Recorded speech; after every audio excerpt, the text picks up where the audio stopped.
Dawn crept over the mesquite as though the desert itself had whispered for mercy. The pale light spilled like milk across the brittle grass, pooling in the hollows where the night had left its cool fingers curled. The earth cracked in quiet protest beneath the first touch of day. Somewhere, a hawk wheeled slow against a faded sky, its shadow slipping over the broken fence posts that marked the Boone homestead. Clara Boone stood barefoot on her porch, the hem of her worn calico dress stirring in the morning wind. A basket of damp laundry pressed against her hip, its weight not so much in the cloth as in the ritual. Every dawn the same stretch of white and cotton, the same tight knot of silence in her chest. Her face bore the soft lines of a woman once easily mistaken for delicate, but time had drawn those lines deeper, like writing pressed too hard into parchment. She paused with a wet sheet between her fingers, eyes fixed on the horizon where the land met the sky in a tired handshake. Lone Mesa lay somewhere beyond that thin line, a town of dust, cattle, and careful watching. There, people measured a woman by how well she kept her fences tight and her tongue tighter. Clara had done both.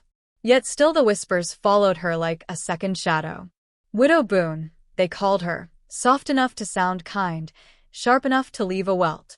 Some men tipped their hats out of pity, others out of hunger.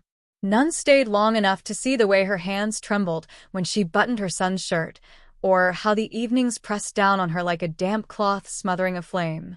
At the mercantile, May Caldwell liked to lean near the pickled beans and murmur, "Poor Clara, too proud to remarry, too lonesome not to." Words like that carried like smoke through the streets, curling into saloons, kitchens, and poker tables until they clung to her like the desert dust. Samuel Briggs, big ranch, bigger ego, had offered help more than once, his help always tasting of ownership. Sheriff Amos Reed, polite but watchful, gave her nods that said, "Keep your place, Miss Boone. Town remembers everything." This morning was no different, yet not the same. The wind smelled of dust and something else, something shifting. She strung the last sheet between two leaning poles, letting her fingers linger on the rope as the sun burned higher. By dusk, the smell had a name. The horse came first, ribs sharp as fence slats, foam crusting the bit. Then the rider, a lean man, hat brim low enough to cut his eyes in two. His coat hung heavy, the color of river mud after rain, his boots strangers to polish.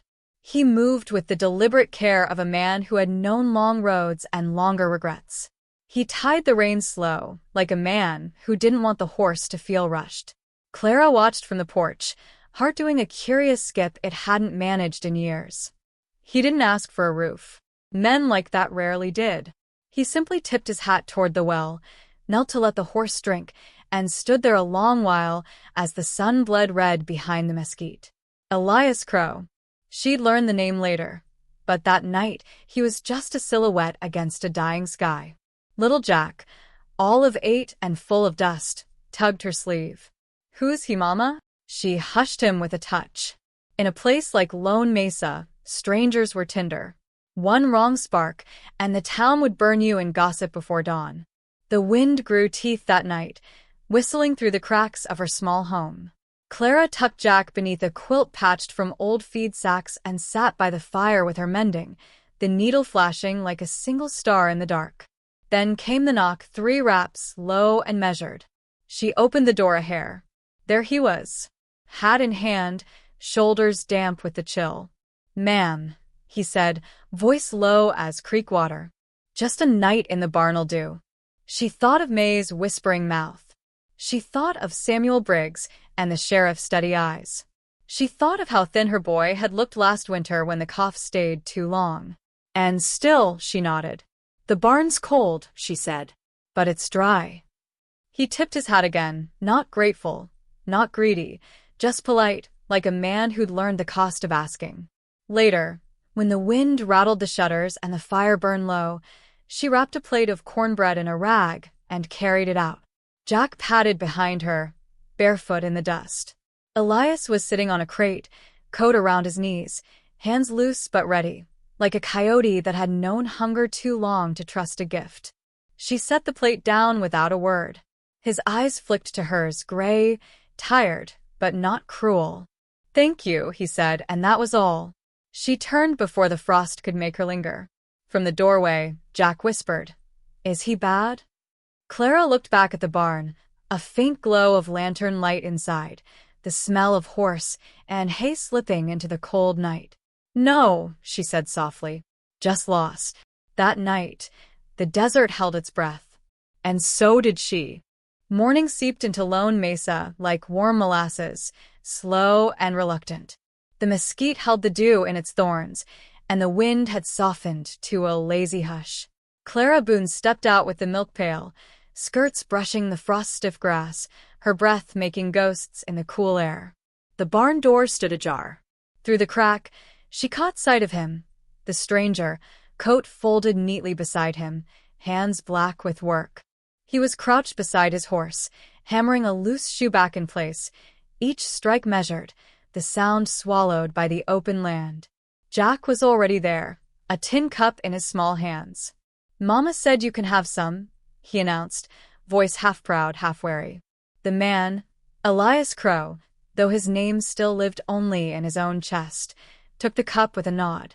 "Much obliged." Clara stood a moment longer than she should have, watching the way his fingers cupped the rim, scarred knuckles, a healed gash across the thumb, hands that told more truth than his face. Breakfast was a thin affair, biscuits gone stiff at the edges, coffee weak enough to see the bottom of the cup. Yet when she set the plate before him on the back steps, he looked at it as though it were a feast. "Travel far?" she asked, voice low, eyes on the horizon rather than him. "Far enough," he said. Steam curled from his cup, vanishing quick in the morning chill. "West of here, mostly. Looking for work that doesn't ask too many questions." She said nothing to that, only tightened her shawl and sat a little straighter. By noon, the town had heard. Lone Mesa was not a place where a horse could drink at a widow's well without someone taking notice. May Caldwell leaned over the counter at the mercantile, her breath smelling faintly of cloves. "Heard you've got company out by the Boone place," she said to the postmaster. Poor Clara, too proud to remarry, too lonesome not to. The words walked quick, as they always did, through saloon smoke, over poker tables, down the pew-lined aisle of the chapel until they settled on the desk of Sheriff Amos Reed. Samuel Briggs came that afternoon, riding a horse fat off his own grass. His shadow fell long across her porch as he tipped his hat, smiles stretched too tight. "Heard you've got a drifter, Clara," he said, his tone carrying the weight of a ledger being opened. "If you're needing a man's help, you know I've offered before." "I recall," she said, arms folded. He looked past her shoulder to where Jack's small boots sat by the door. "A boy ought to see what a steady hand looks like." "I reckon he does," she replied, and shut the door before the dust could carry his scent inside. That evening, Elias mended her leaning gait without being asked. His sleeves rolled past his elbows, revealing sinew rather than strength, a man more used to leaving than building. Clara watched from the porch, mending in her lap, needles slipping in and out like a heartbeat. "You don't owe me for the roof," she said finally. He paused, one boot braced against the post. A man can fix a thing without owing. There was no smile in it, but there wasn't a lie either. Days stretched like dry hide. Elias slept in the barn, rose with the rooster, and worked where he saw need, stacking wood, hauling water, teaching Jack how to knot a rope tight enough to hold a restless calf. He ate what she offered and asked for nothing more. It was a strange peace, like a song played under one's breath. One afternoon, as the wind rattled the dry husks of last summer's corn, Clara stitched a torn sleeve of his.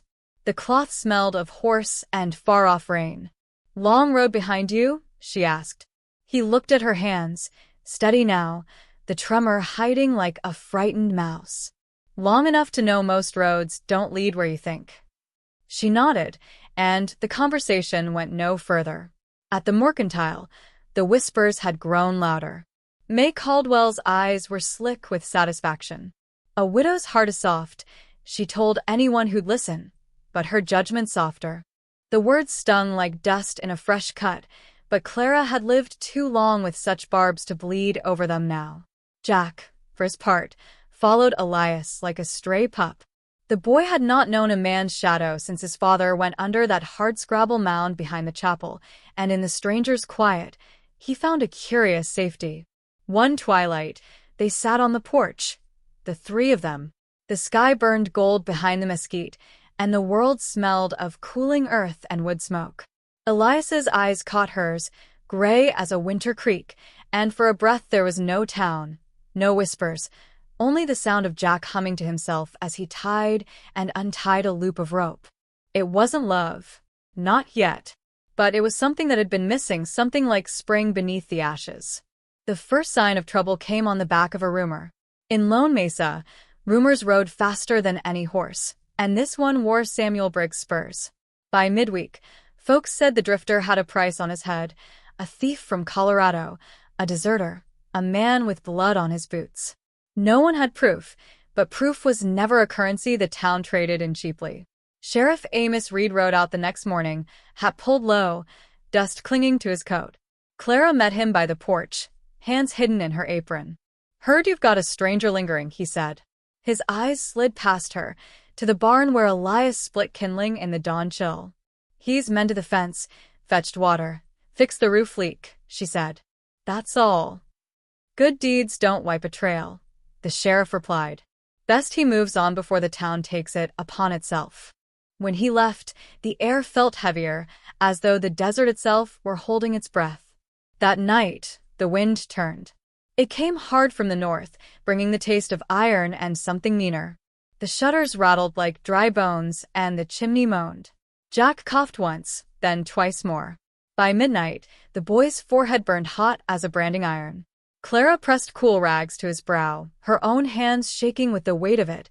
Fevers had taken children quicker than a rattlesnake's bite out here. Elias knocked at the door, hat in hand, eyes shadowed. "Let me ride," he said. "There's a doctor in San Miguel. 20 miles if I cut the wash." "It's near midnight," she whispered. "I've ridden worse roads." She looked at him then, not as a stranger, but as a man with nothing to gain and yet willing to go.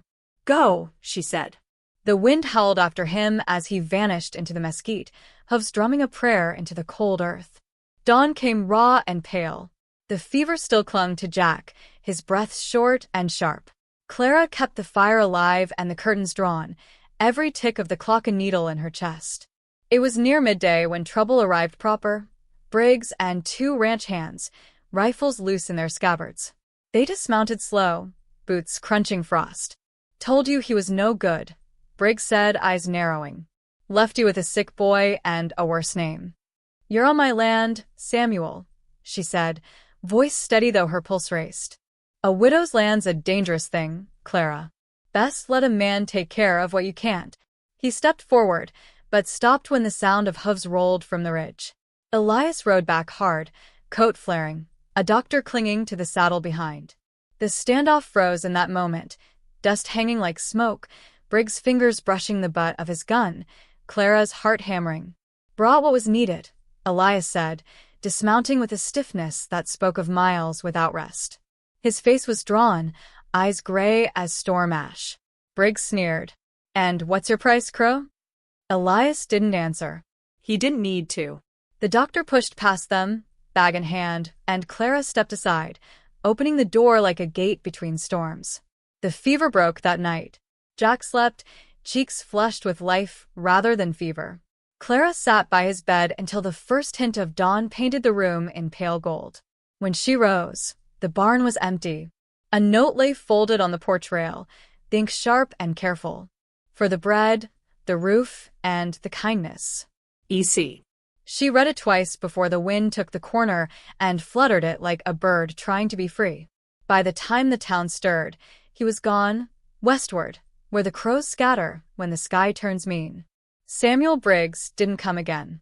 The sheriff kept his nods, but they carried something quieter now, not suspicion, but something nearer to respect. Clara hung the wash as she always did, but her hands did not tremble. The whispers still came, soft as thorns in a passing skirt, but they no longer pierced as they had. Jack asked her once, weeks later, when the mesquite turned green again. "Mama, will he come back?" She smoothed his hair, fingers catching the sun like silk threads. Some folks are like rain in dry country, she said. They don't stay, but they make the land remember. The desert listened, and for the first time in many winters, Clara felt the air hold promise. And you, reading this, wherever you stand, remember this. The world keeps its ledgers and whispers and scars, but mercy writes in water. What you give freely is never truly lost. It seeps into thirsty ground, waits beneath the ashes, and one day, when the wind turns gentle, it blooms.